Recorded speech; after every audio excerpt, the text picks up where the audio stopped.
देखिए, महाराष्ट्र में एसआईआर का जो प्रोसेस है, स्पेशल इंटेंसिव रिवीजन का जो प्रोसेस है वो शुरू हो चुका है। लेकिन अभी भी ऐसे लोग हैं जो कंफ्यूजन में हैं। मैपिंग क्या होती है, इनोमरेशन फॉर्म क्या होता है, बीएलओ घर आकर क्या पूछेंगे, कौन से डॉक्यूमेंट्स रेडी रखने चाहिए, और अगर वोटर लिस्ट में गलती हो तो क्या करें। इसलिए ये वीडियो आपके लिए बहुत ज़्यादा इंपॉर्टेंट होने वाली है। इस वीडियो में मैं आपको जीरो से लेकर पूरा एसआईआर प्रोसेस सिंपल लैंग्वेज में एक्सप्लेन करूंगा। इस वीडियो में हम समझेंगे एसआईआर क्या होता है, महाराष्ट्र में एसआईआर कब होने वाला है, मैपिंग का क्या प्रोसेस है, इनोमरेशन फॉर्म क्या होता है, और अगर वोटर लिस्ट में गलती हो, मान लो अगर नाम करेक्शन है, नाम में मिस्टेक है, स्पेलिंग मिस्टेक है, या डेट ऑफ बर्थ गलत है, या फिर एड्रेस शिफ्ट हो चुका है, तो क्या करना है। मेरी गारंटी है कि इस वीडियो के एंड तक आपके सारे डाउट्स क्लियर हो जाएंगे और आप समझ जाएंगे कि अपना नाम वोटर लिस्ट से कटने से कैसे बचा सकते हैं, कैसे अपना नाम सेफ रख सकते हैं। और एक इम्पॉर्टेंट बात, जब से एसआईआर शुरू हुआ है तब से लेकर अब तक बहुत सी चीज़ें बदली है, सुप्रीम कोर्ट्स के गाइडलाइंस आए हैं। इसलिए हम पुरानी जो कन्फ्यूजन वाली इंफॉर्मेशन है उस पर फोकस नहीं करेंगे। हम सिर्फ ये समझेंगे कि अभी क्या चल रहा है और आपको अभी क्या करना है। इसलिए ये वीडियो ध्यान से देखिए, एंड तक देखिए, सारे कंफ्यूजन क्लियर हो जाएंगे और जो दिल में एक डर बना है, जो एक कंफ्यूजन क्रिएट हुआ है, वो क्लियर हो जाएगा। देखिए, सबसे पहले समझते हैं एसआईआर क्या है, व्हाट इज एसआईआर। तो देखिए, एसआईआर को बिल्कुल बेसिक से समझो। एसआईआर का फुल फॉर्म है स्पेशल इंटेंसिव रिवीजन।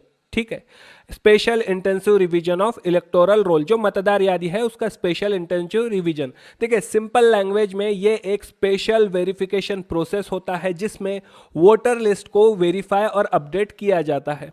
इस प्रोसेस में जो डुप्लीकेट एंट्रीज है उसको रिमूव किया जाता है, जो डुप्लीकेट वोटर्स है उनको रिमूव किया जाता है, जो डिसीज्ड वोटर है यानी जिनकी डेथ हो चुकी है उनको वोटर लिस्ट से हटाया जाता है, और जो नए एलिजिबल वोटर्स है उनको इस लिस्ट में जो हमारी मतदार यादी है उसमें ऐड किया जाता है। देखिए, ये जो पूरा प्रोसेस है ये इंश्योर करने के लिए है कि एक्यूरेट जो वोटर डेटाबेस है वो रहे। देखिए, ये पूरा प्रोसेस कंडक्ट करता है हमारा इलेक्शन कमीशन ऑफ इंडिया। ठीक है, कौन कंडक्ट करता है? इलेक्शन कमीशन ऑफ इंडिया ये सारा प्रोसेस कंडक्ट करता है।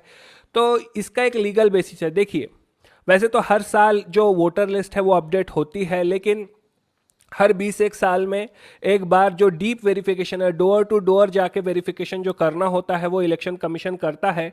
ठीक है, तो एसआईआर का जो लीगल बेसिस है वो है एक रिप्रेजेंटेशन ऑफ पीपल्स एक्ट है 1950, और आर्टिकल जो हमारा है कॉन्स्टिट्यूशन का 324, इसके अंडर इलेक्शन कमीशन एम्पावर्ड है एसआईआर कंडक्ट करने के लिए। देखिए, article 324 representation of people's act, ये इलेक्शन कमीशन को एम्पावर करता है। इलेक्शन कमीशन को पावर मिलती है कि वो इलेक्टोरल्स रोल्स जो है वो प्रिपेयर करे, उसको रिवाइज करे और अपडेट करे। देखिए, इसलिए एसआईआर का ये जो एक प्रोसेस है ये एक कॉन्स्टिट्यूशनल प्रोसेस है।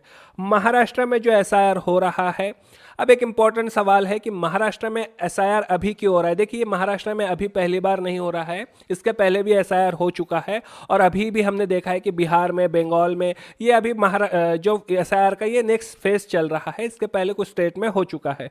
और एसआईआर अगर हम देखें तो 1951 से लेकर 2004 तक, अब तक 8 बार एसआईआर हो चुका है। और लास्ट टाइम जब एसआईआर हुआ था तब हुआ था 2002 से लेकर 2004 के बीच में। तो जब लास्ट टाइम ये लिस्ट डीप वेरीफाई हुई थी 2002 से लेकर 2004 के बीच में। देखिए, नॉर्मली जो वोटर लिस्ट है वो हर साल रिवाइज होती है, लेकिन जो डीप वेरिफिकेशन है वो 20 से लेकर 25 साल में एक बार होता है। महाराष्ट्र में जो लास्ट टाइम एसआईआर हुआ था वो 2002 में हुआ था। 2002 से लेकर 2004 के बीच में वो लिस्ट अपडेट हुई थी। इसलिए जो अभी एसआईआर हो रहा है उसका जो बेस है, जो बेस डेटाबेस है, जो उसका रेफरेंस है, जो रेफरेंस यादी है, उसको 2002 की जो यादी है उसको माना गया है। क्यों? क्योंकि लास्ट टाइम एसआईआर 2002 में हुआ था। तो जो डेटाबेस का जो रेफरेंस अभी लिया जा रहा है वो 2002 की मतदार यादी से लिया जा रहा है। सिंपल लैंग्वेज में 2002 की वोटर लिस्ट, देखिए 2002 की जो वोटर लिस्ट है उसको बेसलाइन के रूप में यूज किया जा रहा है। यहां एक इंपॉर्टेंट बात समझिए, इसका मतलब ये नहीं है कि अगर 2002 वाली लिस्ट में आपका नाम नहीं है तो आप वैलिड वोटर नहीं है, ऐसा नहीं है। जरूरी नहीं है कि 2002 की वोटर लिस्ट में आपका नाम हो। अभी की वोटर लिस्ट में आपका नाम हो सकता है लेकिन 2002 की लिस्ट में नहीं हो, किसी का नाम 2002 में भी होगा, अभी भी होगा। तो हर केस में कुछ डिफरेंट कैटेगरीज है, वो हम देखेंगे कि क्या करना है। तो 2002 की ये जो लिस्ट है ये सिर्फ वेरिफिकेशन का एक रेफरेंस है, अभी के लिए इतना समझो। तो एसआईआर को अगर हम देखें तो मेनली दो फेजेस में कंडक्ट किया जा रहा है। पहला जो फेज है वो है मैपिंग का, जो अभी चल रहा है, और सेकंड जो फेज है वो इनॉमिनेशन का है। मैपिंग का फेज जो है जिसको हम बोलते हैं मैचिंग करना, देखिए जो अभी चल रहा है वो मैपिंग का फेज है, इसको प्री इनोमरेशन फेज भी कहा जाता है। देखिए इनोमरेशन से कोई इतना टफ वर्ड नहीं है, इनोमरेशन का अगर आसान मतलब समझे तो इसका मतलब होता है गणना, ठीक है। तो जो अभी चल रहा है वो मैपिंग का फेज है, और अप्रैल से हमारा इनोमरेशन जो फॉर्म हमको दिए जाएंगे वो फिल करना है। देखिए अब मैपिंग क्या होती है, तो मैपिंग को सिंपल लैंग्वेज में अगर हम समझे तो मैपिंग का मतलब है करंट जो वोटर लिस्ट है, जैसे 2024 की जो लिस्ट है, अभी 2024 में हमने वोटिंग की, 2025 में हमने वोटिंग की, तो जो लेटेस्ट वोटिंग लिस्ट है उससे जो 2002 की हमारी वोटिंग लिस्ट थी उसके साथ दोनों लिस्ट में नाम की मैचिंग करना, ठीक है। एग्जाम्पल के लिए अगर किसी वोटर का नाम 2002 की वोटर लिस्ट में भी है और करंट वोटर लिस्ट में भी है तो उसका डायरेक्ट मैपिंग हो जाता है। तो मेरा देखिए मेरा यहाँ पर एक सजेशन है कि बीएलओ का आप अभी वेट मत कीजिए, खुद से बीएलओ को कांटेक्ट कीजिए। बीएलओ यानी जो हमारा बूथ लेवल ऑफिसर है उससे खुद ही कांटेक्ट कीजिए और अपनी जो मैपिंग है वो वेरीफाई कर लीजिए। देखिए बीएलओ का रोल यहाँ पर काफ़ी इंपॉर्टेंट होता है। बीएलओ का जो रोल है, बूथ लेवल जो ऑफिसर होता है, ये इलेक्शन कमीशन का एक लोकल फील्ड ऑफिसर होता है। इनका काम होता है कि वोटर वेरिफिकेशन करना, हाउस टू हाउस विजिट करना, जो इनोमिनेशन फॉर्म्स है वो देना और वोटर डेटा को अपडेट करना। अप्रैल से बीएलओ घर घर जाकर वेरिफिकेशन करेंगे। देखिए वोटर्स की अगर हम कैटेगरी देखें तो अब ये चीज़ें करेंगे तो किस टाइप के वोटर्स हैं, किन चार कैटेगरीज में वोटर्स को डिवाइड किया जाता है वो समझेंगे, और हर कैटेगरी के आप उनमें से कौन सी कैटेगरी में है और आपको क्या करना है ये आपको अभी समझ जाएगा। तो देखिए सबसे पहले समझो कि वोटर्स को चार कैटेगरीज में डिवाइड किया जाता है। अब ये चार कैटेगरीज कौन सी है, तो पहली कैटेगरी जो है इनको हम कहेंगे लीगेसी वोटर्स। पहली कैटेगरी है लीगेसी वोटर्स, यानी ऐसे वोटर्स जिनके नाम 2002 की लिस्ट में भी है और करंट वोटर लिस्ट में भी है। इस केस में जो वेरिफिकेशन है वो काफ़ी सिंपल होता है, यूजुअली डॉक्यूमेंट्स इसमें नहीं मांगे जाते क्योंकि डायरेक्ट मैपिंग हो जाती है। जो दूसरी कैटेगरी है पोस्ट 2002 वोटर्स, मतलब 2002 के बाद के जो वोटर्स है, ऐसे वोटर्स जिनका नाम 2002 की लिस्ट में नहीं होता लेकिन करंट वोटर लिस्ट में होता है। अगर उनके पेरेंट्स या ग्रैंड पेरेंट्स जो है, जो दादा दादी है, उनका नाम अगर 2002 की लिस्ट में है तो उन्हें प्रोजेनी वोटर माना जाता है, यानी उनका डिसेंडेंट माना जाता है। ये अभी हम समझेंगे, ठीक है। अब मान लो एक इंसान है जिसका नाम रोशन है, और रोशन का नाम समझो 2002 की लिस्ट में भी है और 2024 या 25 की लिस्ट में भी है, तो रोशन की मैपिंग हो गई। लेकिन उनकी बेटी है प्रिया, लेकिन प्रिया का जो नाम है जो लिस्ट में है वो 2024 की लिस्ट में है, मतलब लेटेस्ट लिस्ट में है, और 2002 की लिस्ट में नहीं है। तो प्रिया की मैपिंग कैसी होगी, तो प्रिया की मैपिंग जो है वो रोशन के नाम से होगी और उनको रोशन का डिसेंडेंट बताया जाएगा, एज अ प्रोजीनी उनको मैप किया जाएगा। समझ में आ रही है बात, मतलब उनकी बेटी। तो हमारे फैमिली मेंबर्स से, चाहे हमारे फादर हो, मदर हो, ग्रैंड पेरेंट्स हो, हस्बैंड या वाइफ, इनका किसी का नाम 2002 की लिस्ट में होना चाहिए। अगर नहीं हो तो क्या करना है वो भी हम अभी देखेंगे। देखिए इस केस में क्या होता है, ये जो सेकंड केस है जिसमें अगर आपका पेरेंट्स या किसी रिलेटिव जो डायरेक्ट ब्लड लाइन है उनका नाम अगर 2002 की लिस्ट में है तो बीएलओ आपसे एक्स्ट्रा वेरिफिकेशन कर सकता है, कुछ एक्स्ट्रा डॉक्यूमेंट्स मांग सकता है। अब इसके बाद है तीसरी कैटेगरी, यानी जो न्यू वोटर्स है, जो नए वोटर्स हैं उनकी कैटेगरी, जो अभी अभी एलिजिबल हुए हैं, जो अभी अभी 18 साल के हुए हैं और वोटिंग करने के लिए एलिजिबल हुए हैं। इनसे बीएलओ डायरेक्टली फॉर्म 6 भरवाएंगे और डायरेक्टली इनका वोटर रजिस्ट्रेशन करवाएंगे, ठीक है। ये भी एक प्रोसेस है जो एसआईआर के साथ भी हो जाएगा। और जो कैटेगरी 4 है, जो 4 नंबर की कैटेगरी है, वो है डिलेटेड वोटर्स की, यानी ऐसे वोटर्स जिनकी डेथ हो चुकी है या फिर कोई परमानेंटली कहीं शिफ्ट हो गए हैं, तो उनका नाम वोटर लिस्ट से हटाने के लिए फॉर्म 7 ये जो है वो बीएलओ भरवाएंगे। देखिए वोटर लिस्ट में अगर करेक्शन है, अगर वोटर लिस्ट में नाम गलत है, अगर डेट ऑफ बर्थ गलत है, ध्यान से समझो, वोटर लिस्ट में करेक्शन है, अगर वोटर लिस्ट में नाम गलत है, डेट ऑफ बर्थ गलत है, या फिर एड्रेस चेंज हो गया है, तो आपको फॉर्म 8 भरना है, ठीक है। देखिए फॉर्म 8 आपको भरना है। 3 तरह के फॉर्म है, एक है फॉर्म 6, एक है फॉर्म 7 और एक है फॉर्म 8। तो फॉर्म 6 है नए एनरोलमेंट के लिए, नए वोटर्स के लिए। फॉर्म 7 है मतदार यादी से नाम हटाने के लिए, डिलीट करने के लिए। और फॉर्म 8 है करेक्शन के लिए। तो आपको फॉर्म 8 भरना होगा। फॉर्म 8 का यूज होता है करेक्शन और अपडेट के लिए। अब देखिए, अगर माइनर स्पेलिंग मिस्टेक है, जैसे कहीं डबल ई है या डबल ई की जगह आई आ गया है, दोनों लिस्ट में डिफरेंस है, तो माइनर स्पेलिंग मिस्टेक एक्सेप्ट हो जाएगा। लेकिन अगर मेजर नेम चेंज है तो आपको अभी फॉर्म 8 भरना होगा। आप वेट मत करो। मेरा सजेशन है कि अगर कोई करेक्शन है तो अभी फॉर्म 8 भर दीजिए, ताकि मेन प्रोसेस शुरू होने से पहले आपका जो डेटा है वो अपडेट हो जाए। देखिए, इनोमरेशन फेज जो है वो मैपिंग के बाद नेक्स्ट फेज आता है इनोमरेशन का। इस फेज में देखिए ऐसे फॉर्म होते हैं। ये है इनोमरेशन फॉर्म। ऐसे फॉर्म आपको बीएलओ देगा। यहां पर आपका नाम प्री प्रिंट होगा, अभी हम देखेंगे। तो मैपिंग के बाद का जो नेक्स्ट फेज आता है वो इनोमरेशन का है। इस फेज में बीएलओ घर घर जाके इनोमरेशन फॉर्म फिल करवाते हैं। इसमें वोटर्स की जो बेसिक डिटेल्स है वो वेरीफाई होती है, जैसे नाम, address, date of birth, family details. Important documents verification के लिए कुछ डॉक्यूमेंट्स हमको रेडी रखना बेटर है, जैसे identity proof, Aadhaar card, voter ID, PAN card, passport. Address proof में electric bill, ration card, rent agreement.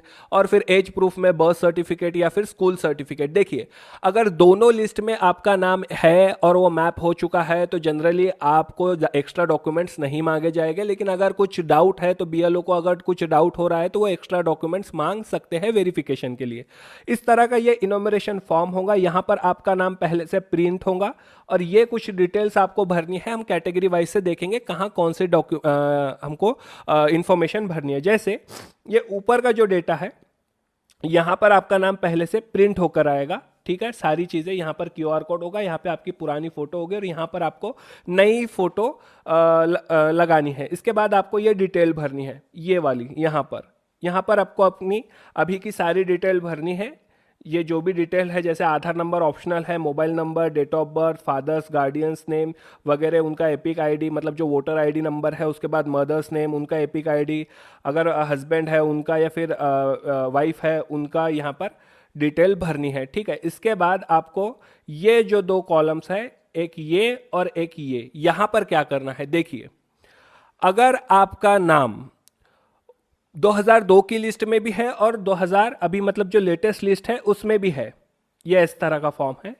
अगर दोनों लिस्ट में आपका नाम है तो आपको ये तो ऊपर का आप भरेंगे, तब आपको सिर्फ ये साइड भरनी है, details of the electors in the electoral roll of the last SIR. मतलब जो आखिरी एसआईआर हुआ था यानी 2002 का, उसमें जैसा आपका नाम है वो सारी डिटेल यहां पर भरनी है। अगर आपका नाम 2002 की लिस्ट में भी है तो देखिए, यहाँ पर आपको नाम भरना है, जो आपका एपिक आईडी है, जो वोटर आईडी नंबर है वो भरना है। रिलेटिव्स नेम उसमें आपको लिस्ट में अपना मिल जाएगा। लिस्ट अगर आपको नहीं पता कहाँ से देखनी है तो आप कमेंट कर दीजिए, मैं बता दूंगा।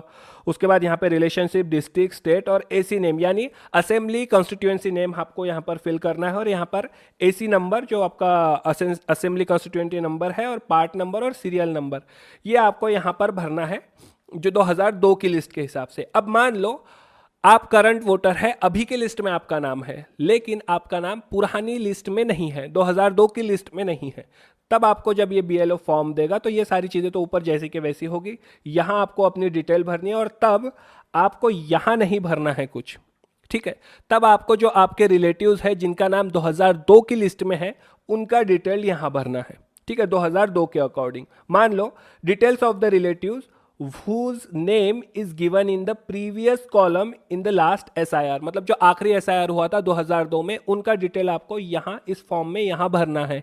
मान लो वो आपके फादर हो सकते हैं, आपकी मदर हो सकती है, ग्रैंड पेरेंट्स हो सकते हैं, जो आपके डायरेक्ट ब्लड रिलेटिव है, सिर्फ उनके नाम आपको यहाँ, उनकी डिटेल आपको यहाँ पर भरनी है, या फिर हस्बैंड या फिर वाइफ। ठीक है, तो उनका नाम, एपिक नंबर, रिलेटिव्स नेम, आपकी उनसे रिलेशनशिप, यहाँ पर डिस्ट्रिक्ट, स्टेट और असेंबली कॉन्स्टिट्यूएंसी नेम, और 2002 के अकॉर्डिंग क्या नंबर था असेंबली कॉन्स्टिट्यूएंसी का, पार्ट नंबर और सीरियल नंबर।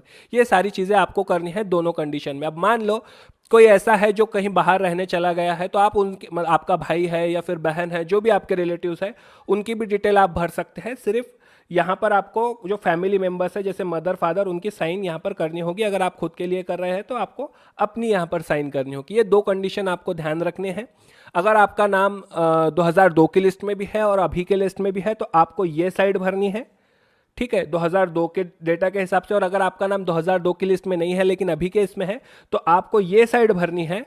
और ये साइड भर कर भी जो आपको डिटेल भरनी है वो आपके रिलेटिव्स की भरनी है जो अभी हमने बताया है। अब मान लो ऐसा होता है कि आपका ये कंडीशन एक तीसरी कैटेगरी है कि मान लो आपका नाम अभी की वोटर लिस्ट में है, 2002 की लिस्ट में नहीं है, और साथ ही आपके किसी रिलेटिव्स का भी नाम 2002 की लिस्ट में नहीं है। ऐसे केस में टेंशन लेने की ज़रूरत नहीं है, लेकिन जो बीएलओ है वो वेरिफिकेशंस के टाइम आपसे एक्स्ट्रा डॉक्यूमेंट मांग सकता है।